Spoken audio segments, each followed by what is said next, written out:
Hello दोस्तों, नमस्कार। एक बार फिर से आपका स्वागत है। आज बात करने जा रहे हैं राजस्थान के पॉलिटिकल का एक छोटा सा टॉपिक है, लोकसभा और राज्यसभा में अंतर क्या होता है।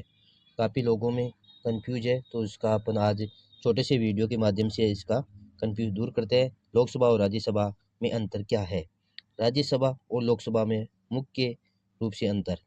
राज्यसभा की बात करें तो राज्यसभा एक स्थायी सदन है जो कभी भी भंग नहीं हो सकता है।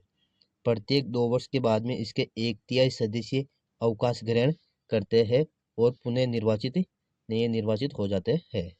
ये हो गई राज्यसभा की। वही लोकसभा की बात करें तो लोकसभा एक स्थायी सदन नहीं है, क्योंकि इनका काल 5 वर्ष तथा इससे पहले भी राष्ट्रपति प्रधानमंत्री की सलाह से भंग कर सकता है। भंग कौन कर सकता है? राष्ट्रपति इसको भंग कर सकता है। नई लोकसभा का चुनाव 6 माह के भीतर भीतर कराना अनिवार्य है। पहला अंतर है। दूसरा अंतर की बात करें, राज्यसभा की संख्या 250 है। इसमें सभी राज्यों को समान प्रतिनिधित्व नहीं दिया गया है। ये नहीं कि प्रत्येक राज्य के अंदर ये 20-20 थोड़ी दिए हुए हैं, अलग अलग दिए हुए हैं सभी के। तो जनसंख्या के आधार पर सदस्य चुने जाते हैं इसमें, और 12 सदस्य है जो राष्ट्रपति विशिष्ट योगदान करने वाले सदस्यों को नामित या मनोनीत कर ये जाते हैं। बात करते हैं लोकसभा की। लोकसभा की बात करते हैं तो अधिक से अधिक 550 सदस्य हो सकते हैं, जिसमें से 530 राज्यों से और 20 केंद्र शासित प्रदेश से राष्ट्रपति द्वारा नामित है। ये 20 सदस्य। लेकिन अभी बात करें तो निर्वाचित से ही होता है ये। लेकिन शपथ राष्ट्रपति दिलाता है किसको? लोकसभा के जो प्रमुख जो होता है ना, प्रधानमंत्री, उसको। बाकी सदस्यों को प्रोटेम स्पीकर शपथ दिलाता है, ये याद रखना है। राज्यसभा का सभापति इसका सदस्य नहीं होता है। राज्यसभा का सभापति कौन होता है? उपराष्ट्रपति होता है। उपराष्ट्रपति ही राज्यसभा का प्रधान सभापति होते हैं।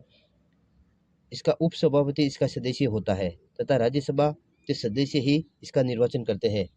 एकमात्र सदन है जिसका सभापति सदस्य नहीं होता है, उपराष्ट्रपति होता है, जो कि राज्यसभा का सदस्य नहीं होता है। वेरी मोस्ट रहेगा, उपसभापति ही राज्यसभा के सदस्यों में से चुना जाता है। बात करते हैं लोकसभा के अध्यक्ष और उपाध्यक्ष की, तो इसके ही सदस्य होते हैं। इनका चुनाव सदन के सदस्यों द्वारा किया जाता है। बात करते हैं धन विधेयक राज्यसभा में प्रस्तुत या पुनः स्थापित नहीं किया जाता है। धन विधेयक राज्यसभा में प्रस्तुत नहीं किया जा सकता है। धन विधेयक को केवल और केवल लोकसभा में ही पुनः स्थापित या प्रस्तावित किया जा सकता है। धन विधेयक और वित्त विधेयक के बारे में भी अपन बात करेंगे एक अलग से वीडियो में। चैनल पर नहीं हो तो चैनल को आप सब्सक्राइब कर लीजिए दोस्तों।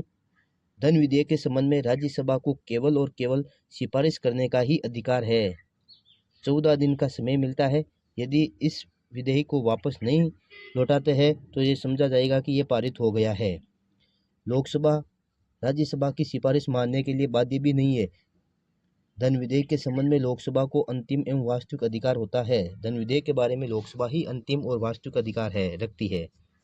मंत्रिपरिषद राज्यसभा के प्रति उत्तरदायी नहीं होती है, जबकि मंत्रिपरिषद केवल और केवल लोकसभा के प्रति ही उत्तरदायी होती है।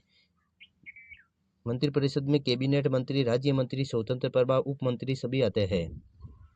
जबकि कैबिनेट मंत्रिमंडल चीज आ जाता है ना, तो उसमें कैबिनेट मंत्री आएगा।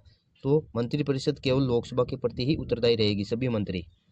राज्यसभा को राज्य सूची के किसी विषय को राज्यसभा में उपस्थित मतदान एवं मत करने वाले सदस्यों के कम से कम 2/3 सदस्यों के द्वारा समर्पित संकल्प द्वारा राष्ट्रीय कोई महत्व का विषय है तो उसको घोषित कर सकती है। अनुच्छेद 249 के तहत ये केवल अधिकार राज्यसभा को दिया गया है। लोकसभा को राज्य सूची के विषय में राष्ट्रीय महत्व वाले विषय पर कोई भी कुछ घोषित करने का अधिकार नहीं है, ये याद रखना है। राज्यसभा को राज्यसभा में उपस्थित तथा मतदान करने वाले 2/3 बहुमत से अखिल भारतीय सेवाओं का सर्जन करने का अधिकार किसे दिया गया है? राज्यसभा को दिया गया है 312 अनुच्छेद में। जबकि लोकसभा को अखिल भारतीय सेवाओं के सर्जन का कोई भी अधिकार नहीं है। ये दो महत्वपूर्ण रहेंगे आपके लिए, इनको याद रख लेना। 249 अनुच्छेद और 312। अखिल भारतीय सेवाओं का सर्जन 312 में, राष्ट्रीय महत्व का किसी विषय को घोषित करना है तो 249 रहेगा।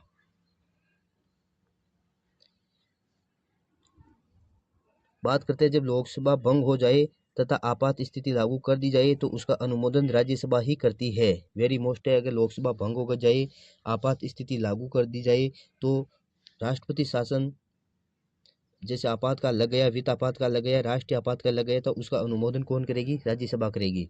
लोकसभा को इस प्रकार के विशेष अधिकार की आवश्यकता नहीं रहती है, क्योंकि राज्यसभा विघटित नहीं होती है कभी भी, और लोकसभा भंग हो जाती है तो इसका अनुमोदन कैसे करेगी? बात करते हैं उपराष्ट्रपति को हटाने के लिए राज्यसभा में ही प्रस्ताव प्रारंभ किया जाता है। अभी उपराष्ट्रपति के बारे में विवाद हुआ था, तो उसका हटाने का प्रारंभ प्रस्ताव राज्यसभा में ही प्रस्तुत किया जा सकता है। उसमें राज्यसभा के द्वारा प्रस्तावित का अनुमोदन करती है कि वो लोकसभा, तो राज्यसभा प्रस्तुत कर दिया प्रस्ताव तो उसका अनुमोदन करेगी कि हाँ भाई सही है या गलत है उसके बारे में। उपयुक्त अंतर के अतिरिक्त राज्यसभा तथा लोकसभा के अधिकार अन्य मामलों में लगभग समान है। ये इतने अंतर है जिसमें अंतर पाया जाता है, बाकी में लगभग समान है। संविधान संशोधन हुआ, कोई विधेयक के बारे में कानून बनाना हुआ, फिर बाद में राष्ट्रपति के द्वारा अंतिम रूप से जाता है। अगला वीडियो अपन देखेंगे वित्त विधेयक और धन विधेयक के बारे में। बहुत सारे लोगों को कंफ्यूज रहता है, शानदार वीडियो बनाएंगे। आप चैनल पर नए हो तो चैनल को सब्सक्राइब कीजिए, लाइक कीजिए और हमारे साथ में बने रहिए दोस्तों। धन्यवाद। आपका दिन मंगलमय एवं शुभ हो।